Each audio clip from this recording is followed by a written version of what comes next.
Hello guys, magical കിച്ചണിലേക്ക് എല്ലാവർക്കും സ്വാഗതം. വരൂ, നമുക്ക് ചോറ് വയ്ക്കാം. അപ്പം എന്തൊക്കെയാണെന്ന് ഇന്നത്തെ വിഭവം നോക്കാട്ടോ. അപ്പം ഞാൻ ചോറ് വെച്ചു, അരിയൊക്കെ നന്നായി വെന്ത് ചോറായി, അരിയൊക്കെ വാറ്റി. ഇനി നമുക്ക് സിമ്പിളായിട്ടുള്ളൊരു കൂട്ടാനും കറിയാണ് കേട്ടോ. അതിന് ചേന വേവിച്ചിട്ടുണ്ട്. ഇന്ന് ഉച്ചയ്ക്ക് ചേനയുപ്പേരിയാണ് കേട്ടോ, പാലക്കാട്ടുകാരുടെ ചേനയുപ്പേരിയാണ്. പിന്നെ നമുക്ക് വേണ്ടത് പരിപ്പ് കറിയ എന്ന് പറയും, ഡാൽ കറിയാണ്. അപ്പോൾ പരിപ്പും പിന്നെ ഉള്ളി, തക്കാളി, പച്ചമുളക് എല്ലാം ഒന്നിച്ച് ഇട്ടിട്ട് കുറച്ച് മഞ്ഞൾപ്പൊടി ഇട്ടിട്ട് നമുക്കിത് നന്നായിട്ടൊന്ന് വേവിച്ച് നന്നായിട്ട് വെന്തിട്ട് ഒന്ന് ഉടച്ചെടുക്കാനുള്ളതാണ്. നല്ല കറിയാണ് കേട്ടോ. നമുക്ക് പെട്ടെന്ന് നമുക്ക് ഉണ്ടാക്കുകയും ചെയ്യാൻ നല്ല ടേസ്റ്റൊക്കെ ഉണ്ട്, നല്ല രുചിയൊക്കെ ഉണ്ടാവും കേട്ടോ. ഇതിന് നന്നായിട്ടൊന്ന് വേവിച്ചെടുക്കാം. പിന്നെ ചേന നമുക്ക് പൊരിക്കുന്നതിന് മുമ്പ് എനിക്ക് വേണ്ടിയിട്ട് 2 പപ്പടം ഞാൻ വറുത്തെടുത്തിട്ടുണ്ട് കേട്ടോ. പിന്നെ ചേനയുപ്പേരി പൊരിക്കാം. ചേനയുപ്പേരി നമ്മുടെ പാലക്കാട്ടുകാരുടെ ചേനയുപ്പേരിയാണ്.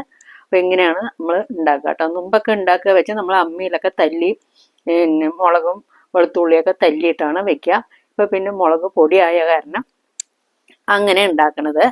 ഇപ്പോൾ എണ്ണ ഒഴിച്ചു, പിന്നെ വെളുത്തുള്ളി ഇട്ടു, മുളക് പൊടി, കരിവേപ്പില ഇട്ടു, ചേന വേവിച്ച് ഉപ്പിട്ട് വേവിച്ച് ചേന പിന്നെ പൊരിച്ചെടുക്കാം കേട്ടോ.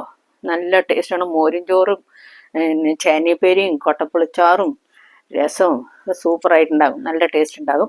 അപ്പോൾ പരിപ്പും ഉള്ളിയും തക്കാളിയും പച്ചമുളകൊക്കെ നന്നായി വെന്തിട്ടുണ്ട്. ഇതിന് നന്നായിട്ടൊന്ന് ഉടച്ചു കൊടുക്കാം കേട്ടോ. നന്നായിട്ട് മന്ത കൊണ്ട് ഉടച്ചു കൊടുക്കേണ്ടത്, നന്നായി ഉടച്ചു കൊടുക്കണം കേട്ടോ. അപ്പോൾ ഇത് നമുക്ക് ബാക്കി വന്നുണ്ടല്ലോ, നമുക്ക് രാത്രിക്ക് സാമ്പാർ വയ്ക്കാം. സാമ്പാർ പൊടി ഇട്ടാൽ സാമ്പാറായി. നമുക്ക് സേവയ്ക്കോ ഇഡ്ഡലിക്കോ ദോശയ്ക്കോ ഒക്കെ കഴിക്കാം കേട്ടോ. അല്ലെങ്കിൽ ഇങ്ങനെയാണെങ്കിലും നമുക്ക് ഇങ്ങനെ വെച്ചാലും നമുക്ക് ദോശയുടെ കൂടെയൊക്കെ കഴിക്കാട്ടോ. നല്ല ടേസ്റ്റ് ഉണ്ടാകും കേട്ടോ, നന്നായിട്ടുണ്ടാകും. അതിൻ്റെ കൂടെ കരിവേപ്പില ഇട്ടു, മല്ലിയില ഇട്ടു. ഇതിൽ താളിക്കൊന്നും ചെയ്യില്ല. വേണമെങ്കിൽ കുറച്ച് നെയ്യ് ഒഴിച്ചു കൊടുക്കുക, അല്ലെങ്കിൽ കുറച്ച് വെളിച്ചെണ്ണ ഒഴിച്ചു കൊടുക്കാം. ഞാനിവിടെ കുറച്ച് വെളിച്ചെണ്ണ ഒഴിച്ചു കൊടുക്കുന്നുണ്ട്, കുറച്ച് കായത്തിൻ്റെ പൊടി ഇടണം കേട്ടോ. അടിപൊളിയായിട്ട് ഇന്നത്തെ ചാപ്പാട് ഊണ് നല്ല സൂപ്പറായി. എനിക്കിങ്ങനെ കഴിക്കാൻ വലിയ ഇഷ്ടമാണ് കേട്ടോ. ഞാൻ ഈ ചൂടോട് കൂടെ കഴിക്കും. ഒരു 5 മിനിറ്റ് അതൊന്ന് വെയിറ്റ് ചെയ്യാൻ വെക്കാം. അതിന് ശേഷം ഞാനിത് ഊണ് കഴിക്കാൻ പോവുകയാണ്. നിങ്ങൾ ഊണ് കഴിച്ചോ? ഊണ് കഴിക്കുകയാണെങ്കിൽ വന്നാൽ നമുക്ക് ഒന്നിച്ച് കഴിക്കാം കേട്ടോ. അപ്പോൾ അടിപൊളിയായി ചോറും ചേനയുപ്പേരിയും. എനിക്ക് ചൂടോടെ കഴിക്കണം, ഏട്ടൻ വരുമ്പോഴേക്കും വൈകും. അപ്പോൾ ആ കാരണം ഞാൻ നേരത്തെ ചൂടോടെ ചോറ് ഊണ് കഴിക്കണം കേട്ടോ. അപ്പം ഞാനിത് ചേനയുപ്പേരി എടുത്തു, കുറച്ച് അച്ചാർ എടുത്തു, ഒരു പപ്പടം എടുത്തു, പരിപ്പ് കറി എടുത്തിട്ടുണ്ട് കേട്ടോ. സുഖമായി ഊണ് കഴിക്കാം. വരും, നമുക്ക് ഊണ് കഴിച്ചിട്ട് പിന്നെ കാര്യങ്ങളൊക്കെ പറയാം കേട്ടോ. ഞാനത് ചോറൊക്കെ എടുത്തിട്ട് ഇത് മേശപ്പുറത്ത് കൊണ്ട് വയ്ക്കുക. സ്ഥലമില്ലാത്ത കാരണം കുറച്ച് സ്ഥലമേ ഉള്ളൂ.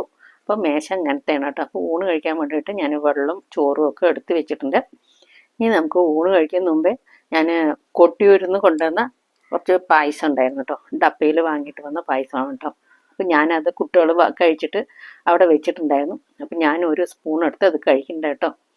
കഴിച്ച ശേഷം നമുക്ക് ചോറ് ഊണ് കഴിക്കാം. നിങ്ങളിങ്ങനെയാണോ ഊണ് കഴിക്കുക? നമുക്ക് ചൂട്ടോടെ കഴിക്കോ അതോ ആറിയിട്ട് കഴിക്കോ? നമ്മൾ ചൂട്ടോടെ ഊണ് കഴിച്ചാണ്ടല്ലോ അതിൻ്റെ രുചി വേറെ തന്നെ കേട്ടോ. നിങ്ങളൊന്ന് കഴിച്ച് നോക്കണം ചൂടോടെ ചോറ്. നല്ല മഴക്കാലമൊക്കെ ആകുമ്പോൾ, വെയിലാകുമ്പോൾ നമുക്ക് ചൂട് വേണ്ട. പിന്നെ മഴക്കാലത്തൊക്കെ നമ്മൾ ചൂട്ടോടെ ചോറ് ഉണ്ണണം. നല്ല ടേസ്റ്റാണ് കേട്ടോ. ഇനി അടുത്ത വീഡിയോയിൽ കാണാം. എല്ലാവർക്കും ബായ്.